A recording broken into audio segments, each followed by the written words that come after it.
அனைவருக்கும் வெற்றி தமிழ் பயிற்சி அகாடமியின் சார்பாக இனிய வணக்கம். இந்த வீடியோவில் நம்ம எதை பற்றி பார்க்க போகிறோம் அப்படின்னா 10th தமிழில் இலக்கணத்தில் இருக்கக்கூடிய விடை வகைகள் பற்றி தான் பார்க்க போகிறோம். தேர்வுக்கு எதிர்பார்க்கக்கூடிய ஒரு பகுதிங்க. அதாவது தேர்வுக்கு கண்டிப்பாக இந்த பகுதியிலேருந்து எப்பயுமே வினாக்கள் வந்துக்கிட்டே இருக்கும். ஸோ கடைசி வரைக்கும் இந்த வீடியோவை ஸ்கிப் பண்ணாமல் பாருங்கள். முதல் முறையாக நம்மளுடைய சேனலை பார்க்குறவங்க கண்டிப்பாக நம்ம சேனலை சப்ஸ்கிரைப் பண்ணி வச்சுக்கோங்க. உங்களுடைய நண்பர்களுக்கும் ஷேர் பண்ணுங்கள். நம்ம வீடியோவுக்கு ஒரு லைக் பண்ணிடுங்க. உங்களுடைய கருத்துக்களை கமெண்ட் பண்ணுங்கள். பாருங்கள், நம்ம லாஸ்ட் வீடியோவில் வினா வகைகள் பற்றி பார்த்தோம். அதை லைட்டாக ஆரம்பத்தில் நான் சொல்லிடுறேன். ஸோ அறிவினா, அரியா வினா, ஐய வினா, குழல் வினா, கொடை வினா, ஏவல் வினா, மொத்தம் 6 வகையான வினா வகைகளை பற்றி நம்ம லாஸ்ட் வீடியோவில் பார்த்தோம். இந்த வீடியோவில் நம்ம எதை பற்றி பார்க்க போகிறோம் அப்படின்னா விடை வகைகளை பற்றி பார்க்க போகிறோம். எப்படி வினா எத்தனை வகைப்படும் கேட்டால் 6 வகைப்படும் சொல்லுவீங்களோ அதே மாதிரி விடை அப்படின்றது 8 வகைப்படும். சரியாங்க, ரொம்ப முக்கியமான வினா. சரியாங்க. ஸோ விடை எத்தனை வகைப்படும் அப்படின்னு கேட்பாங்க. 8 வகைப்படும். சரியாங்க. ஸோ அந்த 8 வகை என்னன்னு சொல்லி பாருங்கள். ஸோ இங்கேயும் நமக்கு கொடுத்துருக்காங்க. ஸோ உங்களுக்கு பாக்ஸ்லையும் சொல்லியிருக்காங்க பாருங்கள். சுட்டு விடை, மறைவிடை, நேர்விடை, ஏவல் விடை, வினா எதிர் வினாதல் விடை, உற்றது உரைத்தல் விடை, உருவது கூறல் விடை, இனமொழி விடை அப்படின்னு என்ன பண்ணோம், விடை மொத்தம் 8 வகைப்படுங்க. சரியாங்க. ரொம்ப ரொம்ப முக்கியமான பகுதி. அதாவது கேள்வியை பொறுத்த வரைக்கும் எக்ஸாமில் வினாவில் ஒரு கேள்வி போகலாம். அப்படி இல்லை அப்படின்னா கண்டிப்பாக எதுக்கு வருவாங்க, இந்த விடையில் ஒரு கேள்வி போவாங்க. சரிங்களா. ஸோ இதில் பாருங்கள், நான் மொத்தம் விடை 8 வகைப்படும் சொன்னேன். அதில் ஃபஸ்ட்டு 3 இருக்குது பாருங்களேன். அதாவது சுட்டு விடை, மறைவிடை, நேர்விடை.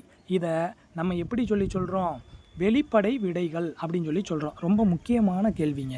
வெளிப்படை விடைகளில் தவறாக இடம்பெற்றுள்ளது எது அப்படின்னு நமக்கு வினா வைப்பாங்க. அப்போ வெளிப்படை விடை அப்படின்னா எனக்கு என்னன்றதை தெரியணும். சரியாங்க. விடை அப்படின்றது 8 வகை இருக்குது. அதில் ஃபஸ்ட்டு 3 இருக்கக்கூடிய சுட்டு விடை, மறைவிடை, நேர்விடை, இந்த 3 தான் என்னதுங்க, நேரடியாக சொல்கிறதுனால இதை வெளிப்படையான விடைகள் அப்படின்னு சொல்கிறேன். இதை தவிர்த்து மீதி இருக்கக்கூடிய 5மே பார்த்தீங்க அப்படின்னா குறிப்பு விடைகள் அப்படின்னு சொல்கிறேன். கேட்கலாம் உங்கள்கிட்ட, குறிப்பு விடைகள் எத்தனை வகைப்படும் அப்படின்னு கூட கேட்கலாம். 5 வகைப்படும். சரியாங்க. இப்போ பாருங்கள். ஸோ நம்ம ஒவ்வொன்றா அப்படியே பார்ப்போம். இப்போ பாருங்கள், முதல் எடுத்தோடனே சுட்டு விடை. சுட்டு விடைனா என்னதுங்க, சுட்டி கூறுறதுங்க. சரியாங்க. எல்லாமே நான் ஒரு கேள்வி கேட்குறாங்க என்கிட்ட ஒரு நபர், அந்த நபருக்கு நான் பதில் சொல்கிறேன். அவ்வளோதான் விடையோட வகை. அந்த பதிலை நான் எப்படி சொல்கிறேன் அப்படின்றது தான் ஒவ்வொன்றுக்கும் மாற்றம் ஏற்படுது. பாருங்கள், சுட்டு விடை. அப்போ ஒரு நபர் என்கிட்ட கேட்குறாரு, கடை தெரு எங்கே இருக்குது அப்படின்னு என்கிட்ட கேட்குறாரு. அப்போ கடை தெரு எங்குள்ளது அப்படின்னு கேட்கும்போது இப்பக்கத்தில் உள்ளது. சரிங்களா. அதாவது இடது பக்கத்தில் போங்க, வலது பக்கத்தில். இப்போ நான் உங்ககிட்ட ஒரு அட்ரஸ் கேட்டேன்னா நீங்கள் என்ன சொல்லுவீங்க, என்ன நேராக போயிருந்தேன், நேராக போனோடனே ஒரு பிள்ளையார் கோயில் வரும், அங்கே லெஃப்ட் எடுத்துக்க, அப்படியே நேராக போய்கிட்டே இரு, அங்கே என்ன இருக்கும் அப்படின்னா ஒரு பெரிய குளம் வரும், அதில் நீ ரைட் எடுத்துக்க, அந்த ரைட்டில் எடுத்ததுலேருந்து 4வது வீடை பாரு, அதுதான் அவனோட வீடு அப்படின்னு சொல்லுவோமாங்க. அப்போ அவ்வளோதான். அப்போ நான் உங்ககிட்ட ஒரு கேள்வி கேட்டேன், அந்த கேள்விக்கு நீங்கள் சரியான பதில் சொல்லிட்டீங்க அப்படின்னா அது சுட்டு விடை. அதாவது சுட்டி தானே நீங்கள் சொல்கிறீங்க, அப்போ குறிப்பிட்டு சொல்கிறீங்க இந்த பக்கம் போங்க, அந்த பக்கம் போங்க அப்படின்னு. சரிங்களா. அடுத்தது மறைவிடை அப்படின்னா மறுத்து கூறுறது. நீங்கள் ஒரு வேலையை செய்ய சொல்கிறீங்க, நான் செய்ய மாட்டேன்னு சொல்கிறது தான் மறைவிடை. இப்போ பாருங்கள், கடைக்கு போவாயா என்ற கேள்விக்கு போக மாட்டேன் என மறுத்து கூறல். சரிங்களா. புரியுதாங்க உங்களுக்கு. அப்போ நீங்கள் என்ன சொல்லுவீங்க, டேய் கடைக்கு போயிட்டு வா, தக்காளி வாங்கிட்டு வா அப்படின்னு சொல்கிறீங்க. நான் போக மாட்டேன் அப்படின்னு சொல்லிட்டேன்னா அது மறுக்கிறது. நீங்கள் சொல்லக்கூடிய வேலையை நான் மறுத்துறேன். அப்போ அது மறைவிடை. அடுத்தது பாருங்கள், நேர்விடை. நேர்விடைனா என்னது, ஓகே நீங்கள் சொல்கிறத நான் அக்செப்ட் பண்ணிக்கிட்டேன்னா மறுத்தேன் அப்படின்னா அது மறைவிடை. நீங்கள் சொல்கிறத நான் அக்செப்ட் பண்ணிக்கிட்டேன் அப்படின்னா அது நேர்விடை. நேர்விடைனா பாருங்கள், உடன்பட்டு கூறக்கூடிய விடை. ஒரு டெட்டு கொஸ்டினில் கேட்டிருந்தாங்க, உடன்பட்டு கூறும் விடை பின்வரும் எந்த வகைக்குள் அடங்கும் அப்படின்னு கேட்டாங்க. சரிங்களா. ஸோ உடன்பட்டு கூறக்கூடிய விடை என்னதுங்க, நேர்விடை. அதாவது கடைக்கு போவாயா அப்படின்ற கேள்விக்கு போவேன், அதான் போயிட்டு வர்றேன் அப்படின்னு நான் அக்செப்ட் பண்ணிக்கிறேன். பார்த்தீங்களா, அதான் உடன்படுறது. அப்போ உடன்பட்டு கூறுறத நான் நேர்விடை அப்படின்னு சொல்கிறேன். சரிங்களா.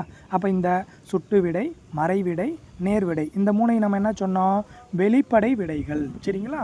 அடுத்தது பாருங்களேன், ஏவல் விடை. ஏவல் விடை அப்படின்னா என்ன அப்படின்னா, நான் உங்ககிட்ட ஒரு வேலையை சொல்லுவேன், ஆனால் நீங்கள் ஏன் நான் பார்க்கணும், ஏன் நீயே பாரு நீயும் சும்மா தானே இருக்க அப்படின்னு நீங்கள் என்கிட்டயே வந்து திரும்ப அந்த வேலையை வந்து ஏவுறது தான் ஏவல் விடை. சரிங்களா? இது செய்வாயா என்று வினவிய போது நீயே செய் என்று ஏவி கூறுவது வந்து எனதுங்க ஏவல் விடையாக தான். நான் இப்போ உங்ககிட்ட சொல்கிறேன், கடைக்கு போயிட்டு வா அப்படின்னு சொல்லி சொல்கிறேன். அப்போ நீங்கள் வந்து என்ன பண்ணுறீங்க,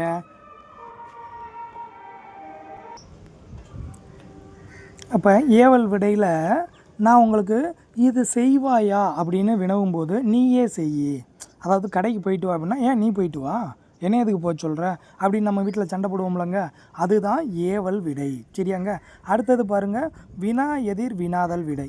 அதாவது வந்து வினா எதிர் வினாவுதல் விடை. சரியாங்க? நம்மளே ஒரு கேள்வி அவங்ககிட்ட கேட்போம், அவன் அதை பதில் தான் அவன் சொல்லணும், அந்த பதிலவே நம்மக்கிட்ட என்ன பண்ணுவான், அவன் ஒரு கேள்வியாக கேட்பான். பாருங்களேன், அதாவது என்னுடன் ஊருக்கு வருவாயா அப்படின்னு, நான் ஊருக்கு போகிறேன் நீ வர்றியா அப்படின்னு கேட்டோம்னா நான் வர்றேன் வரல அப்படின்னு சொன்னால் முடிஞ்சு போச்சு. நான் வராமல் இருப்பேனா அப்படின்னு அவன் ஒரு கேள்வியை நம்மகிட்ட திரும்ப கேட்பான். இதுதான் வந்து வினா எதிர் வினாவுதல் விடை. சரியாங்க? ஸோ என்னுடன் ஊருக்கு வருவாயா அப்படின்ற வினாவிற்கு வராமல் இருப்பேனா அப்படின்னு சொல்கிறது தான் வினா எதிர் வினாவுதல் விடைன்னு சொல்கிறோம். அடுத்தது பாருங்கள், உற்றது உரைத்தல். உற்றது அப்படின்னா ஆல்ரெடி எனக்கு நடந்ததை நான் சொல்கிறது. சரியாங்க? பாருங்களேன், நீ விளையாடவில்லையா என்ற வினாவிற்கு கால் வலிக்கிறது. கால் வலிக்கிறதுன்றது எனக்கு தெரியும், எனக்கு கால் வலிக்குது அதனால் நான் விளையாடலை. இதுதான் உற்றது உரைத்தல்.